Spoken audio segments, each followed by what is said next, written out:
DreAllDay.com. You are now tuned in to the show where you learn the discipline to show up day after day to do the work, the confidence to put yourself out there boldly and authentically, and the mental toughness to continue showing up, doing the work, putting yourself out there, even when the success you're expected to achieve is yet to be achieved. And on top of all this, you get a huge dose of personal initiative, which is the go-getter energy that moves any one of us, including yourself, to go and make things happen instead of waiting for things to happen. And we put all this together into one bundle, one package, one mindset, one method, one philosophy, one book, one show that we all know as Work on Your Game. My name is Dre Baldwin, also known as Dre All Day, and welcome to the show. And today, let's talk about reforming the police. How do we actually reform the police? You know, it's about time, after yesterday's episode on wokeism, how about I stop defending these white people and let's talk about how we reform the police. How can we fix what the police are doing in America, since it seems, actually before I get to that, let me tell you my text line. I want you to text me, tell me the most valuable insight or the thing that most infuriated you, the thing you least like about anything that I said today, or what you most like about today's episode. My number is 305-384-6894. Once again, 305-384-6894.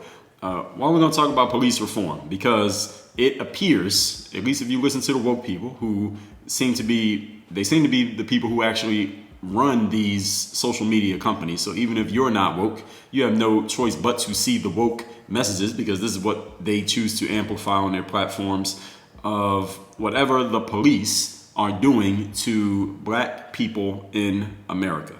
We all know about the things that are happening, because if anything happens between a police officer, specifically a white police officer, and a black person in America, it is going to be headline news. It's going to be a big story, and is going to entice, or incite is a better word, the black sheep people to get all excited and go out and protest and riot and hashtag and post and et cetera, et cetera. We all know about all of this stuff. I don't need to recap that too much. So since this is the thing that seems to be on the top of people's minds, even though statistically speaking, it is not what is happening most of the time. That's something else that you probably should know. And if you do just a little bit of digging, you can find this information. But since it's on the top of people's minds, let's talk about it. Let's address it. We're not going to act like it doesn't exist. We're not going to act like it's not a conversation. So even though statistically speaking, as a black man, me speaking to you, I am much more likely to be killed by a fellow black man than I am to be killed by a police officer. Even though we know statistically this is overwhelmingly true, there are a bunch of black people who, and these are black people that I know, people who I talk to, people who have reached out to me, people who have texted me, who said they are more afraid of a police officer than they are of a fellow black man, even though we all know, again, if you just look up some very light digging, you can find that you are much more likely to be killed by a fellow black person than you are by a cop. But since everyone's afraid of the cops, especially black people, all right, let's talk about how we reform the police. All right, shall we? Let's just address it. Since it's there, let's just address it. All right, we're not going to act like it's not there again. Now, I want to be clear up front that what I'm really doing is I've really tricked you here. This is a bait and switch, because this conversation is not really about police reform. Okay, I am not qualified to speak on how police officers are trained, because I don't know. I'm not qualified to speak on how they are funded, aside from taxpayer dollars. Other than that, I can't give you any details. But let me tell you what I can and will speak on. I'm going to help all of us, I don't care what color you are, we're going to reform how we deal with police. And if you want a more tactical, this is going to be a big picture, logical, practical discussion on how we deal with police and how that is going to reform the relationship between police and civilians in the United States, specifically black Americans in the United States, since that's the one that gets all the attention, even though there are interactions with people of other colors. As I told y'all yesterday, if you are not black in America, your interactions with police, no matter positive, negative, or neutral, nobody gives a damn. It doesn't rate, is not going to make the news. You know this and I know this. So if you want a more tactical discussion about how you deal with police, go to episode 1606, where I told you how to deal with police when you are black. I specifically laid out exactly what you should do and exactly what not to do on a tactical level in episode 1606. All that being said, let's get into today's points. Today's topic, once again, is how we reform the police. Point number one. First, let's get an understanding. Let's get on the same page here. Police have one power. All right, there's only one power that a police officer has. And let me tell you what it is. It is situational power in the moment of an interaction. That's it. That's the only power that a police officer has. In the moment of an interaction between you and a cop, they have the situational power right there in that moment. That is all they can do. There are three branches when it comes to anything involving the legal justice system in America. There is the legislature. What legislature does is they create laws. There is the police. Law enforcement, their job is to enforce laws as they interpret them in the moment. Situational power, as I just explained. And then there's the judicial branch of government. Their job is to interpret the law. Now, what does all this mean? What it means is when you are having an interaction with a police officer, and God forbid you have one. Hopefully you have no interaction with police officers, but let's just say that you do have one. My first piece of advice to you is to breathe. All right, take a deep breath. Okay, no pun intended. The legislature has created the law. The police officer, for whatever reason, maybe they're an idiot, maybe they just saw the wrong thing, maybe they don't know all the facts, maybe they don't have all the information, maybe they are racist assholes who just want to ruin your day because you are the wrong skin color in the wrong neighborhood. Maybe these things are all true. Their only job and the only situational power they have is to enforce the law in the moment, i.e., if a police officer feels like you have violated some kind of code and they want to give you a moving violation, also known as a citation, also known as a ticket, like a parking ticket or a speeding ticket, let them give you the ticket. That's the only power they have, is to give you the ticket. Doesn't even mean you have to pay it. Doesn't even mean you're guilty. All they can do is give you the ticket. Any of you has ever been pulled over by a cop and given a ticket, sometimes the cop will say it. I don't know what they do these days. I haven't been pulled over in a while, but I remember being pulled over when I was maybe 19, 20 years old in Philadelphia, and the cop would say to me, look, I just need you to sign this because this is you acknowledging that I gave you the ticket. It does not necessarily mean that you're guilty, and it says that right there on the ticket. Signing it is not your admission of guilt. It is just you acknowledging that you've been given a ticket. You have a right to go to court, and you can represent yourself, or you can hire a lawyer, and you can fight this charge. All you do is sign it to acknowledge you've been given a ticket, and that's the end of the interaction. You can go on and have a good day. That's it. You can go to court and you can fight it, and the cop can be completely wrong and it's over, and whatever happened in that situation can be completely dropped. All right, the only power a police officer has is to enforce the law as he or she sees fit in the moment of the interaction. That is all a cop can do. I'm going to keep saying this over and over again because people really need to understand this. If a cop feels like you are guilty of a crime, even if you are innocent of the crime, and the cop decides that they're going to take you to jail because they feel like you are guilty of a crime, listen, I completely understand that that's very inconvenient. I completely understand that you might have some ideas as to why the cop is doing that, and you may think they have some nefarious reasons for doing what they're doing. You may think it's very malicious. You may think that it's racist. You can think whatever the hell you want to think, but understand that that police officer has situational power to kind of force you into that in that moment. It's kind of like if you're in school and a school teacher feels like that you did something wrong, you can eventually appeal to the principal or the counselor or the mediation group or whatever it is going on in that school, and you can get it undone, whatever the teacher decided that you did. It's the similar thing with a cop. We'll say a similar thing with a cop, because the schools is not really set up as a legal situation in government. With a cop, they can enforce the law. All right, I think you were speeding, even though you weren't speeding. Okay, go to court and fight it. All right, I think you committed a crime, even though you didn't commit a crime. You're gonna have to eat that, getting booked and going to jail or whatever is gonna happen. They put you in the back of the cop car, whatever the situation, and then you call your lawyer, or you have a lawyer appointed to you if you cannot afford a lawyer, and you go fight it. The judicial system, i.e. the courts, the judge, the jury, okay, they're the ones who interpret the law. Meaning, if a cop says you did this thing, you can, all right, swallow your pride, eat your words, and let the cop do whatever they need to do in that situation because they have the power and they will enforce it. I think we all know this by now. Do we not? Go to court and you can fight the charge. Go to court and call your lawyer.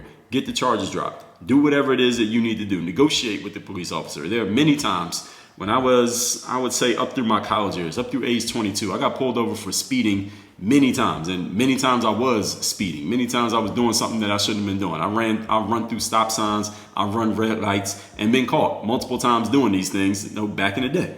And I remember I would go to court. I would always, almost every time I would fight the charge. I remember my dad would say, just go to court and fight it and do something. Or even the cops. Many times when I got pulled over, the cop would even say to me, he would come back to my car and tell me, look, You can fight this charge. It won't be any, because they understood, at least in the state of Pennsylvania. I don't know how it is in Florida, but in the state of Pennsylvania, if you got pulled over for like speeding and it was a certain number of miles per hour over the limit, you would get a certain number of points on your driver's license. And these points were like negative. It was like a negative mark on your license that would make your insurance rates go up and things like that. So the cops understood this, and they would even say to me, look, I know you don't want to get points on your license. So look, if you go to court, just mail it in as not guilty. If you show up in court, we'll be able to make it a lesser charge. You still got to pay the fine, but it will be no points on your license. They would even tell me this. And these are the things that it's you understanding. You as the person, the civilian who's been pulled over by a cop, or you're being accosted by a cop, or a cop has decided to detain you for whatever reason. And again, I completely understand the inconvenience of it and how you might think the cop is a complete racist asshole. The judicial system is who determines. They interpret whether the cop was right or wrong, not you. You are not the judicial system.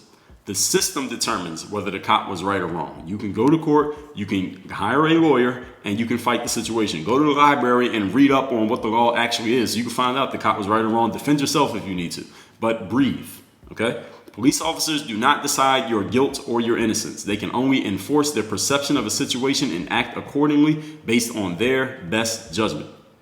Do not argue your court case with a cop. A cop is not a lawyer. A cop is not a jury member. A cop is not a judge. Do not argue your position with a cop. You have the right to remain silent. Anything you say can and will be used against you. Take the ticket, take the arrest, and keep it moving. All right, this is the first step in police reform. Point number 2.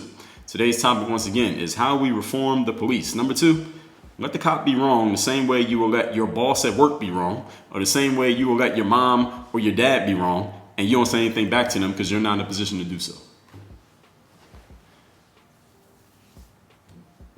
Now, I want to let that one sit for a minute. Any of you who's ever had a job, any of you who's been raised by parents, has your boss or your parent ever said something to you and you know they were wrong? Any of you ever played a sport and your coach called you out for something in front of everybody, and you know that they were wrong for calling you out, that you know that they saw things the wrong way, they had the wrong information, they had the wrong perspective, they were looking at things from the wrong angle, and you know they were wrong, yet you didn't say shit? Has any of you been in that situation before? I think I'm not the only one. So if any of you have ever been in that situation where the person in authority noticed something, or they thought they saw something that they didn't actually see, and they were calling you out or holding you accountable for it, and you didn't say anything, what's the reason why you didn't say anything? Because you know that they had a power. You know that they can control your outcome in that moment at least. And you had enough good sense to not say anything back, because it would only have made the situation worse. In the moment, let the boss be the boss. You prove yourself right where it matters most. When that comes to with your boss, later on, after your boss calms down, or after your mom calms down, or your coach calms down, with a coach, you can, when we look at film, the coach can find out that they were wrong. With your boss, you can later on show them that it was different than what they thought. With your parent, maybe they'll never get it. You can let them know 10 years from now when you're an adult and you're not living under their roof anymore. And with a cop, in court is where you prove it. United States is the most litigious society in the world when it comes to lawsuits, lawyers, and court appearances. The lawsuits, lawyers, and court appearances is an industry in itself. All right? In other countries in the world, there are not nearly as many people working in the legal industry as there is in the United States. Now, why is this a good thing for you? Because there are plenty of people who are willing and able to help you prove your innocence in court, but they can't help you during the traffic stop because they're not there. So what you need to do is think strategically. Take the citation, take the arrest, as I said, call your lawyer later on, and remember that you have a constitutional right to speak your piece in defense of yourself, or through your lawyer, let them speak your piece in defense of you. Use that constitutional right. You also have a constitutional right in the moment when you're dealing with a cop to say nothing, to do nothing. And just follow whatever the cop is saying. Why? Because they are in charge in the moment. Again, if you let your boss be wrong and you keep following, you let your mom or your dad be wrong and you keep following, you let your coach be wrong and you keep following, you let a cop be wrong. All right, you follow their lead, The same way you will follow the lead of these other people in positions of authority, because this is what wise people do. They know to play the game. You need to understand in life when you have power. You need to understand when you do not have power. Only idiots act as if they have power when they don't, and put themselves in the worst position by trying to exert some influence or some power that you actually don't have, and you actually put yourself in the worst position. This is the next step in police reform, is for people to stop doing stupid things when they're dealing with a police officer. And it's one thing to do something dumb when you can get fired from a job. Another thing to do something dumb when you can get popped upside your head by a parent. Another thing to do something dumb when you can get benched by a coach. It's a completely other thing to do something dumb with somebody who has a gun on their hip. I'm letting that point sit as we move on to point number 3. Today's topic, once again, is how do we reform police? Number 3. Oh, but wait a minute. But everything that I'm saying, there's a gaping hole in my argument of everything that I've said so far here today. Some of you maybe have already expressed this. Maybe you already sent me a text and told me that you're saying, Dre, what you're saying is that you should let the cop be wrong, allow the cop to have their situational power in the moment, and then just go to court and you can defend yourself. But, Dre, here's what you have left out. Dre, you didn't say this. It costs money to defend yourself. All right, it costs money to hire a lawyer. Listen, I know lawyers, all right? It does cost money to hire a lawyer.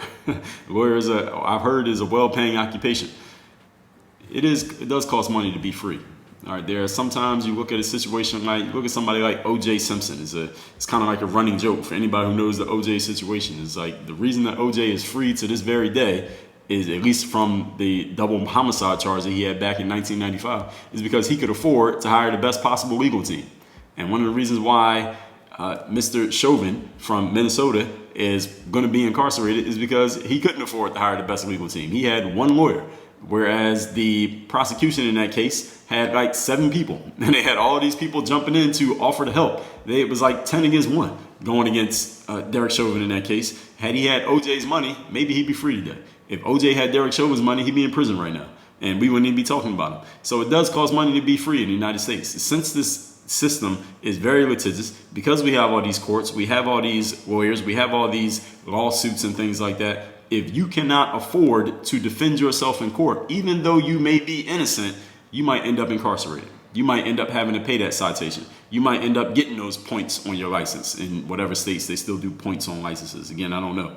So if you don't have money, or you don't have the right amount of money, you may end up being labeled guilty even though you were innocent. And there are plenty of stories of this. All right, there are some people who are listening to this right now who've been in these situations. Maybe you know someone in these situations. There are plenty of news articles that I've read about of people who were maybe not as guilty as they ended up being labeled, and ended up having to do 10 years in prison when they should have did 6 months because they couldn't afford to get the lawyer that would have got them 6 months, or ended up doing 6 months when they should have got probation, or they should have got a slap on the wrist because they couldn't afford the lawyer who would have got them probation or a slap on the wrist, so they ended up having to do the 6 months. I 100% agree with this. I 100% believe it. I have seen it happen with people. I've read about it happening with many people, and maybe some of you, this hits very close to home, this point that I just made right now. There are many people in the United States who are incarcerated today, not because they're necessarily a menace to society, but because they could not afford to defend themselves in court. I 100% agree with this. And guess what? I have an answer for it as well. You want to know what the answer is? You ready for this? Here it is. Abstain from any activity or association that would draw the attention of a police officer.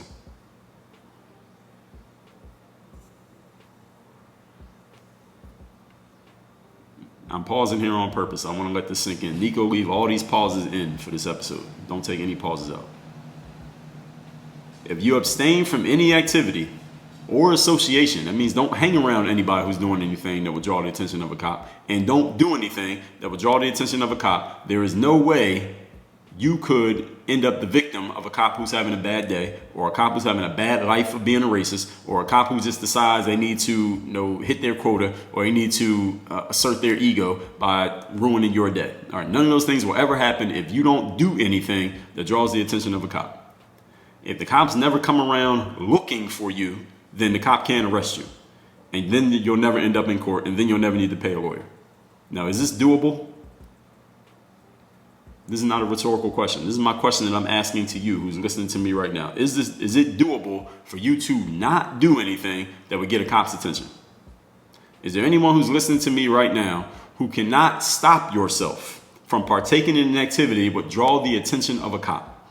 Now, I go outside you follow my Instagram story, you see me. I'm outside every day, multiple times a day. I go to the gym, I work out outside. I live in a city where the weather is nice. Everybody's outside every day. I don't draw the attention of police. I see police. I say hello to them sometimes when I'm walking by or they're walking by.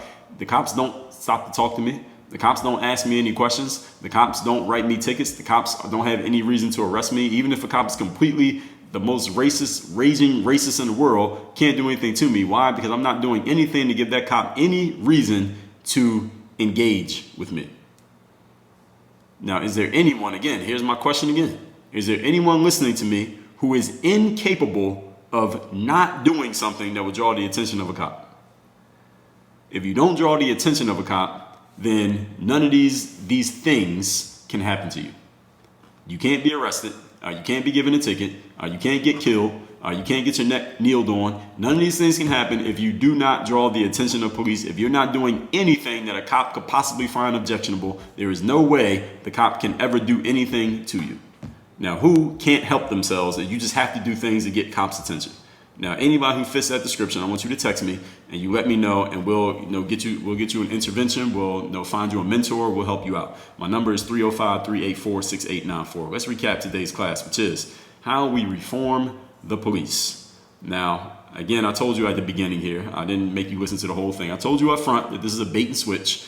I titled it that, but what I'm really doing is talking about, since I'm not qualified to speak on how cops are trained, how they're funded, what I am going to speak about is how we as civilians can reform how we deal with police. Thusly, there will be fewer police interactions and thusly zero chance, not less chance, zero chance of anything happening to you that will cause you to think that the police are out to get you. Again, see episode 1606 for a more tactical discussion on how to deal with police on a day-to-day basis. Point number one, remember that police have one power. They have situational power in the moment of an interaction. The legislature creates laws, police enforce laws, the judicial system interprets the laws. So when you are dealing with a cop, take a deep breath, don't do anything stupid. The police do not decide your guilt or innocence. All they can do is enforce the law as they see it in the moment, even if they are wrong. Let them be wrong. Don't argue your case with a cop. A cop is not a judge. A cop is not a juror. You have the right to remain silent. Anything you say can and will be used against you. Take the ticket, take the arrest, keep it moving. I'm going to tell you what to do when you keep it moving. Number two, let the cop be wrong the same way you'll let your boss be wrong, let your mom be wrong, or let your coach be wrong. Don't say anything back because you are not in a position to argue with that person. They have more authority than you. In the moment, they are the boss. Is there anyone who does not understand this or is not capable of accepting this? Think strategically. You can prove your innocence in court. You have a constitutional right to prove your innocence in court. Use it. And number three, oh, but wait, it costs money to defend yourself in court. Everybody can't afford a lawyer, Dre. There are people incarcerated right now because they couldn't afford a lawyer. You are 100% right. Here's the answer to that. Abstain from any activity or association that will draw the attention of police. If the police never pay attention to you, then they can never arrest you, they can never shoot you, they can never kneel on your neck, they can never do anything that would violate your rights as a human being. Is this doable? Is there anyone listening to me? If there is anyone listening to me who is incapable of staying away from any activity or association that will draw the attention of cops, I want you to text me and we will get you help. My number is 305-384-6894. There are trained professionals standing by. Work on your game. Dre all day.